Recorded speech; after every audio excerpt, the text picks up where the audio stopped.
ಆ ಡಿಸಿಷನ್ ಮಾಡೋದಿದೆಯಲ್ವಾ, ಅದು ಸುಮ್ಮನೆ ಏನೋ ಹೋಗು ಅಂತ ಅಂಗಡಿಲಿ ಬಟ್ಟೆ ತೊಗೊಂಡಂಗಲ್ಲ. ಸೊ ನಮ್ಮ ಲೈಫ್ನ ನಾವು ತುಂಬ ಕುತ್ಕೊಂಡು ಅನಲೈಸ್ ಮಾಡಿ ಸಾಕಷ್ಟು ತಿಂಗಳುಗಳ ಕಾಲ ಅದ್ರ ಬಗ್ಗೆ ಡೀಪಾಗಿ ಮಾತಾಡಿ ನಾವು ಸಪ್ರೇಟ್ ಆದರೆ ಹೇಗಿರುತ್ತೆ ಅನ್ನೋದ್ರ ಬಗ್ಗೆ ನಾವು ತುಂಬ ಡಿಸ್ಕಸ್ ಮಾಡಿದ್ವಿ. ಡಿಸ್ಕಸ್ ಮಾಡಿ ಒಂದು ಡಿಸಿಷನಿಗೆ ಬಂದಿದ್ವಿ. ಇಟ್ ವಾಸ್ ನಾಟ್ ಲೈಕ್ ನಂಗೆ ಬೇಡ ಅಂತ ಅಂದ್ಬಿಟ್ಟು ಮಾಡಿರುವಂಥದ್ದಲ್ಲ, ತುಂಬ ಯೋಚನೆ ಮಾಡಿರುವಂಥದ್ದು ಒಂದು. ಬಿಕಾಸ್ ಅವ್ರಿಗೂ ಒಂದು ಲೈಫಲ್ಲಿ ಏನೋ ಸಾಧನೆ ಮಾಡಬೇಕು ಅನ್ನೋದು ಅವ್ರ ಲೈಫಲ್ಲೂ ಇದೆ, ನನಗೂ ಏನೋ ಸಾಧನೆ ಮಾಡಬೇಕು ಅನ್ನೋದು ಲೈಫಲ್ಲಿದೆ. ಸೊ ಎಲ್ಲೋ ಒಂದು ಕಡೆ ಒಟ್ಟಿಗೆ ಇದ್ದಾಗ ಅದಕ್ಕೆ ಅಡಚಣೆಗಳಾಗ್ತಿತ್ತು ಅನ್ನೋ ಒಂದು ಕಾರಣಕ್ಕೋಸ್ಕರ ಮಾತ್ರ ನಾವು ಸಪ್ರೇಟ್ ಆಗಿದ್ದು. ಸೊ ಅವರು ಜೀವನದಲ್ಲಿ ಮುಂದೆ ಬಂದರೆ ನನಗೂ ನಾನೇ ಫಸ್ಟ್ ಜಾಸ್ತಿ ಖುಷಿ ಕೊಡೋದು ನಾನೇ. ಸೊ ಹಾಗಾಗಿ ನಾವು ತೊಗೊಂಡಿರೋ decision correct.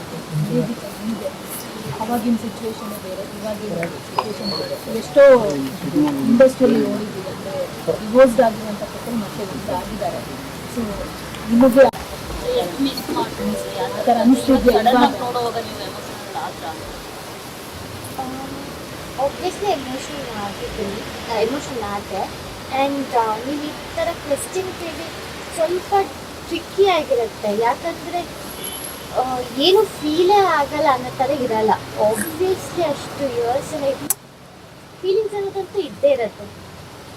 But I don't think ಅದು ಬೇರೆ ಕಪಲ್ಸ್ ಬಗ್ಗೆ ಅದು ನನಗೆ ಗೊತ್ತಿಲ್ಲ. ಮೇ ಬಿ ಅವರಲ್ಲಿ ಇನ್ನೂ ಒಂದು ಒಬ್ರಿಗೊಬ್ರಿಗೆ ಪ್ರೀತಿ ಇದೆಯಲ್ಲ ಜಾಸ್ತಿ ಇತ್ತೇನೋ, ಅದಕ್ಕೆ ಒಂದಾಗಿರ್ಬೋದು. ಬಟ್ ನಮ್ಮಲ್ಲಿ ಅಷ್ಟು ಕಂಪ್ಯಾಟಬಿಲಿಟಿ ಇರಲಿಲ್ಲ.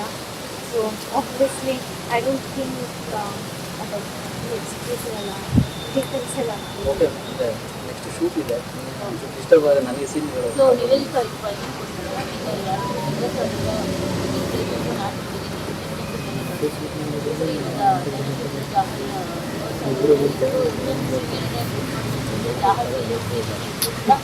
Go.